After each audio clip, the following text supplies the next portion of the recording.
Call me Ishmael. Some years ago, never mind how long precisely, having little or no money in my purse, and nothing particular to interest me on shore, I thought I would sail about a little and see the watery part of the world. It is a way I have of driving off the spleen and regulating the circulation. Whenever I find myself growing grim about the mouth, whenever it is a damp, drizzly November in my soul, whenever I find myself involuntarily pausing before coffin warehouses and bringing up the rear of every funeral I meet, and especially whenever my hypos get such an upper hand of me that it requires a strong moral principle to prevent me from deliberately stepping into the street and methodically knocking people's hats off. Then I account it high time to get to sea as soon as I can. This is my substitute for pistol and ball. With a philosophical flourish, Cato throws himself upon his sword. I quietly take to the ship. There is nothing surprising in this. If they but knew it, almost all men in their degree, sometime or other, cherish very nearly the same feelings towards the ocean with me. There now is your insular city of the Manhattoes, belted round by wharves as Indian Isles by coral reefs. Commerce surrounds it with her surf. Right and left, the streets take you waterward. Its extreme downtown is the Battery, where that noble mole is washed by waves and cooled by breezes, which a few hours previous were out of sight of land. Look at the crowds of water-gazers there. Circumambulate the city of a dreamy Sabbath afternoon. Go from Corlear's Hook to Coenties Slip, and from thence by Whitehall northward. What do you see? Posted like silent sentinels all around the town, stand thousands upon thousands of mortal men fixed in ocean reveries. Some leaning against the spiles, some seated upon the pierheads, some looking over the bulwarks of ships from China, some high aloft in the rigging, as if striving to get a still better seaward peep. But these are all landsmen, of weekdays pent up in lath and plaster, tied to counters, nailed to benches, clinched to desks. How then is this? Are the green fields gone? What do they hear? But look, here come more crowds, pacing straight for the water and seemingly bound for a dive. Strange, nothing will content them but the extremest limit of the land. Loitering under the shady lee of yonder warehouses will not suffice. No, they must get just as nigh the water as they possibly can without falling in. And there they stand, miles of them, leagues. Inlanders all. They come from lanes and alleys, streets and avenues, north, east, south, and west. Yet here they all unite.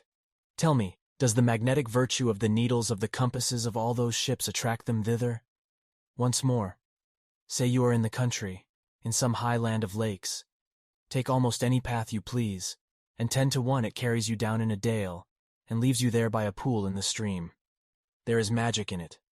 Let the most absent-minded of men be plunged in his deepest reveries.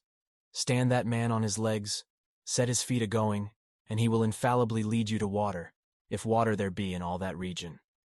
Should you ever be athirst in the great American desert, try this experiment, if your caravan happen to be supplied with a metaphysical professor. Yes, as everyone knows, meditation and water are wedded forever. But here is an artist. He desires to paint you the dreamiest, shadiest, quietest, most enchanting bit of romantic landscape in all the valley of the Saco. What is the chief element he employs?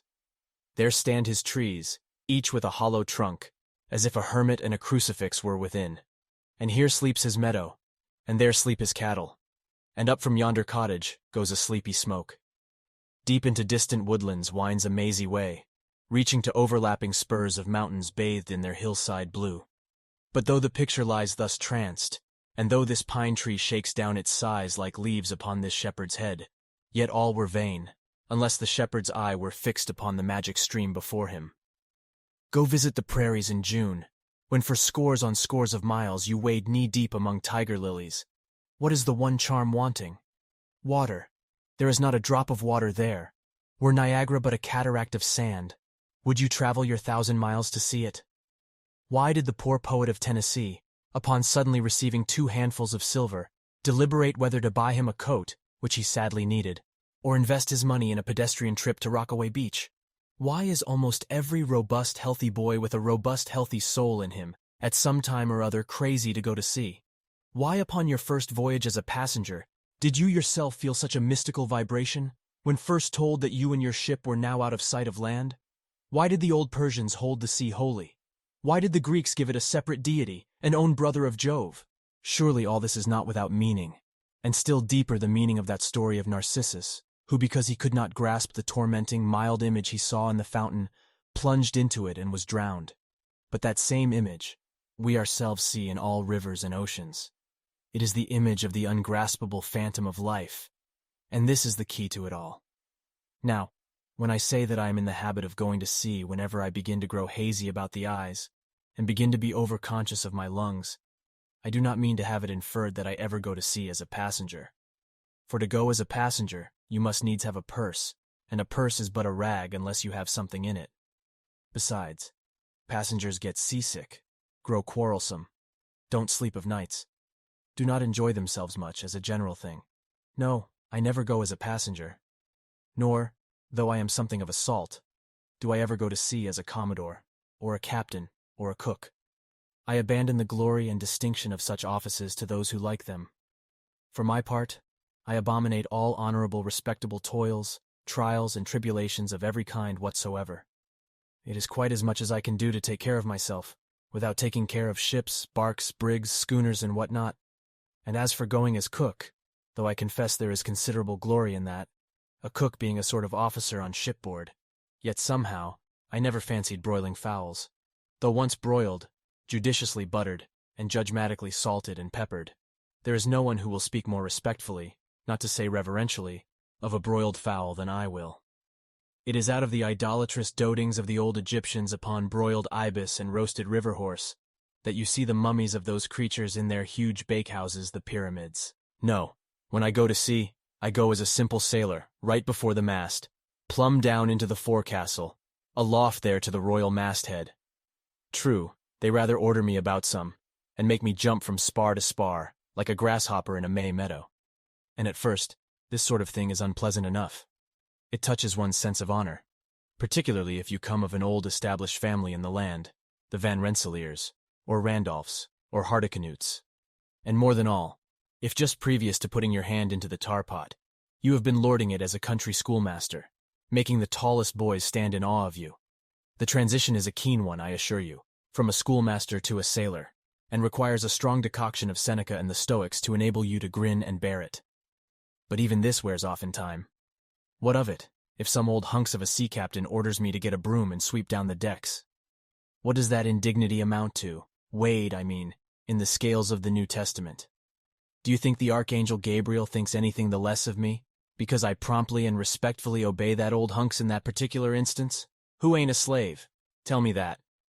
Well then, however the old sea captains may order me about, however they may thump and punch me about, I have the satisfaction of knowing that it is all right, that everybody else is one way or other served in much the same way, either in a physical or metaphysical point of view, that is. And so the universal thump is passed round, and all hands should rub each other's shoulder blades and be content. Again, I always go to sea as a sailor, because they make a point of paying me for my trouble, whereas they never pay passengers a single penny that I ever heard of. On the contrary, passengers themselves must pay, and there is all the difference in the world between paying and being paid. The act of paying is perhaps the most uncomfortable infliction that the two orchard thieves entailed upon us. But being paid, what will compare with it? The urbane activity with which a man receives money is really marvelous, considering that we so earnestly believe money to be the root of all earthly ills, and that on no account can a moneyed man enter heaven. Ah, how cheerfully we consign ourselves to perdition. Finally, I always go to sea as a sailor, because of the wholesome exercise and pure air of the forecastle deck. For as in this world, headwinds are far more prevalent than winds from astern, that is, if you never violate the Pythagorean maxim. So for the most part, the Commodore on the quarterdeck gets his atmosphere at second hand from the sailors on the forecastle. He thinks he breathes it first, but not so. In much the same way do the commonalty lead their leaders in many other things, at the same time that the leaders little suspect it. But wherefore it was that after having repeatedly smelt the sea as a merchant sailor, I should now take it into my head to go on a whaling voyage, this the invisible police officer of the fates, who has the constant surveillance of me, and secretly dogs me, and influences me in some unaccountable way, he can better answer than anyone else. And doubtless, my going on this whaling voyage formed part of the grand program of Providence that was drawn up a long time ago. It came in as a sort of brief interlude and solo between more extensive performances. I take it that this part of the bill must have run something like this. Grand contested election for the presidency of the United States. Whaling voyage by one Ishmael. Bloody battle in Afghanistan. Though I cannot tell why it was exactly that those stage managers, the fates, put me down for this shabby part of a whaling voyage, when others were set down for magnificent parts in high tragedies, and short and easy parts in genteel comedies, and jolly parts in farces, though I cannot tell why this was exactly. Yet now that I recall all the circumstances, I think I can see a little into the springs and motives which, being cunningly presented to me under various disguises, induced me to set about performing the part I did, besides cajoling me into the delusion that it was a choice resulting from my own unbiased free will and discriminating judgment. Chief among these motives was the overwhelming idea of the great whale himself.